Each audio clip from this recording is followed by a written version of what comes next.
जय हिंद दोस्तों। तो क्या हाल चाल है? मेरा नाम है सुनील। तो स्वागत करते हैं यूट्यूब चैनल में। तो यदि आप भी जो है 23 बोर्ड में एग्जाम देने वाले हैं, तो यदि आप भी चाहते हैं कि मैथ में आपका 95 प्लस मार्क आए, तो आपको ये क्वेश्चन आना ही चाहिए, क्योंकि एक ऐसा ही क्वेश्चन है जो हर साल एग्जाम में आता है। आप किसी भी वर्ष का पेपर उठा के देख लीजिए, ये क्वेश्चन हर साल आया है। तो चलिए वीडियो को स्टार्ट करते हैं, और इसमें हम आपको इतना आसान बताएंगे कि आप चाहे √3, √5, √7 किसी का भी आप आसानी से सिद्ध कर सकते हैं बिना कोई दिक्कत का। ठीक ना? चलिए वीडियो को शेयर करते हैं और आपको हम बताते हैं कैसे सिद्ध करना है, और 100% है कि 2023 बोर्ड में आएगा ही आएगा। ठीक ना? चलिए पहले आप लिखना है हल। ठीक ना? देखो कह रहा है कि सिद्ध कीजिए कि √5 एक अपरिमेय संख्या है। आप सभी जानते हैं कि √5 एक अपरिमेय संख्या ही है, लेकिन इसको आपको सिद्ध करके बताना है कि √5 एक अपरिमेय संख्या है। ठीक है? कैसे? चलिए कैसे सिद्ध करना वो बताते हैं। सबसे पहले क्या करना आपको कि इसको अपरिमेय संख्या का है ना, तो सबसे पहले इसको मान लीजिए कि √5 एक परिमेय संख्या है। फिर उसके बाद उसको सिद्ध करते जाइएगा, और लास्ट में आप दिखा दीजिएगा कि हमारा क्या है, जो हमने माना था परिमेय संख्या वो गलत है।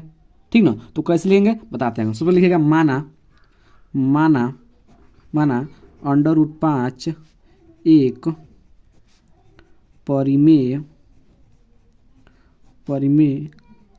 संख्या है। ठीक ना? इतना मान लेना आपको। ठीक है? और जब परिमेय संख्या है तो उसको हम बट्टे के रूप में लिख ही सकते हैं। मान लीजिए कोई भी संख्या परिमेय है तो उसको बट्टे के रूप में लिख सकते हैं। तो इसको हम √5 को हम ये भी लिख सकते हैं, ए बट्टा बी। ठीक ना? ए बट्टा बी कोई भी परिमेय संख्या उसको हम बट्टे के रूप में लिख सकते हैं। ठीक ना? तो यहाँ पर लिख देगा जहाँ ए और बी, यदि आप ये ही नहीं लिखेंगे तो गलती हो जाता है। ठीक ना? जहाँ ए और बी सह अभाज्य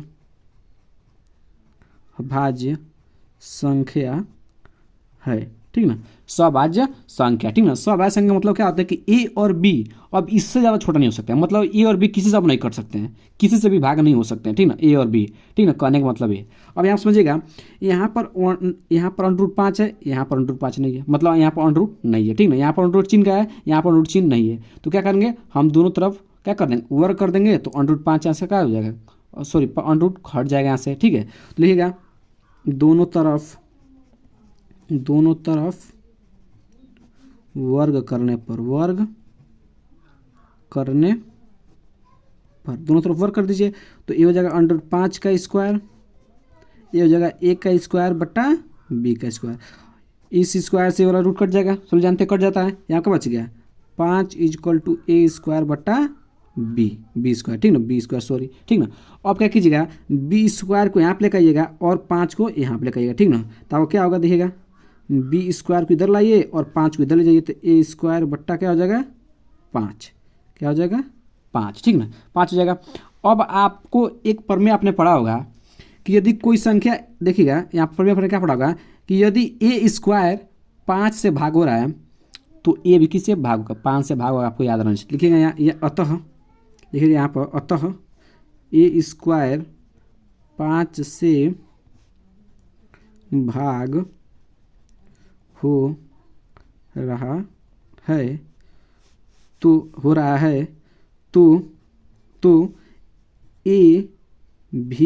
तो ए भी 5 से भाग होगा। आपने एक प्रमेय पढ़ा होगा, कि यदि मान लीजिए आपने प्रमेय पढ़ा कि यदि ए स्क्वायर 5 से भाग हो रहा है तो ए भी 5 से भाग होगा। ठीक ना?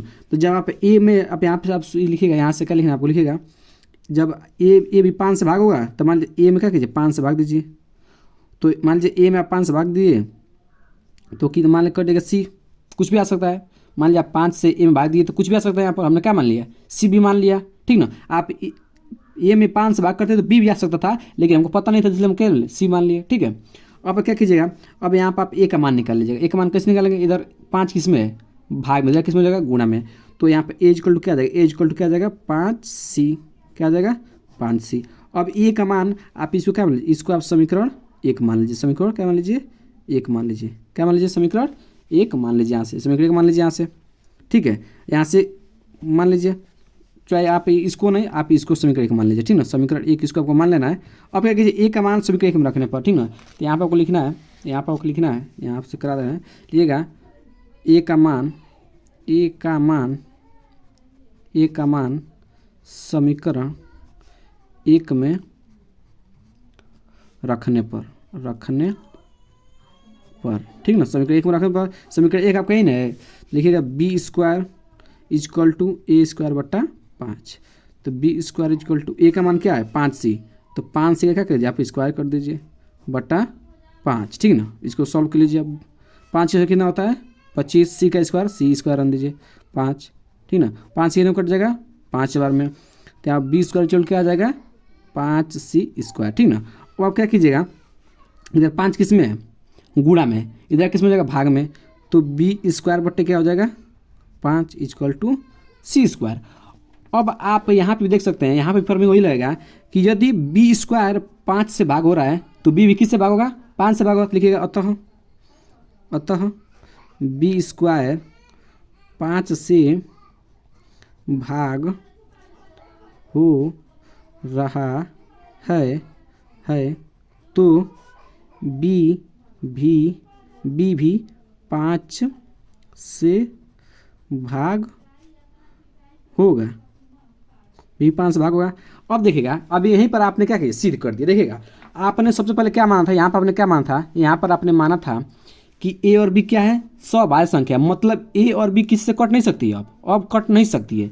तो हमने आपका सिद्ध कर दिया। देखिएगा यहाँ पर ए भी 5 से कट रहा है और बी भी क्या बी भी 5 से कट रहा है, बी भी 5 से कट रहा है कि नहीं कट रहा है। देखिएगा यहाँ पर बी भी 5 से भाग होगा, ठीक ना। तो बी भी 5 से कट रहा है, तो यहीं पर क्या आपका सिद्ध हो गया, ठीक है। तो आप यहाँ लिख दीजिएगा बस, देखिएगा यहाँ बस लिख देना कि अतः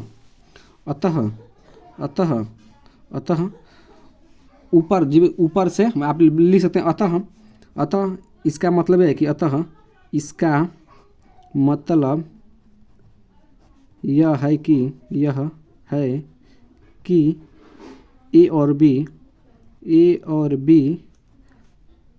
और बी 5 से भाग हो रहा है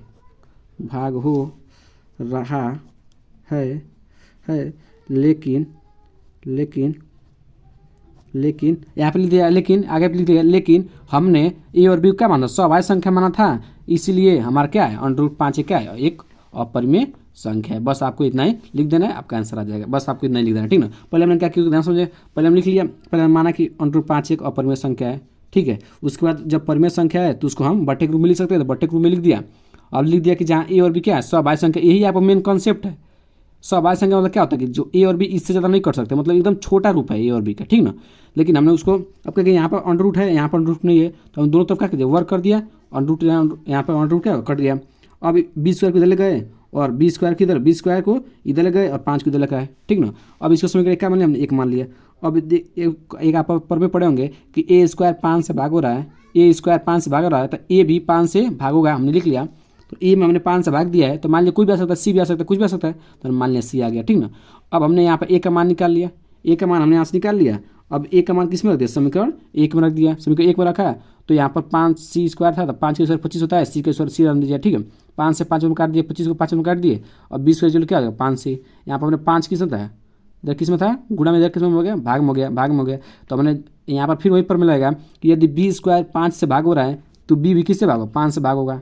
अब आपने पहले ही मान लिया था कि ए और बी क्या है सबाह्य संख्या है, मतलब ए और बी अब किसी से नहीं कट सकते हैं, पर आपने दिखा दिया कि ए भी कट रहा है 5 से और बी भी कट रहा है 5 से, ठीक है। तो इसलिए ठीक है, अतः इसका मतलब यह है कि ए और बी 5 से भाग हो रहे हैं, लेकिन हमने माना था कि ए और बी क्या है सबाह्य संख्या है, तो यह कल्पना हमारी क्या है गलत है। इसलिए हम कह सकते हैं कि √5 क्या है एक अपरिमेय संख्या है, √5 क्या है आपका एक अपरिमेय संख्या। देखिए कितना आसान था, ठीक ना। आप इतना ही पूरा लिख लेंगे, इसको समझ लेंगे, तो आपके एग्जाम में 3 नंबर का, कभी 6 नंबर का भी क्वेश्चन आ सकता है आपके बोर्ड एग्जाम में, ठीक है। चलिए।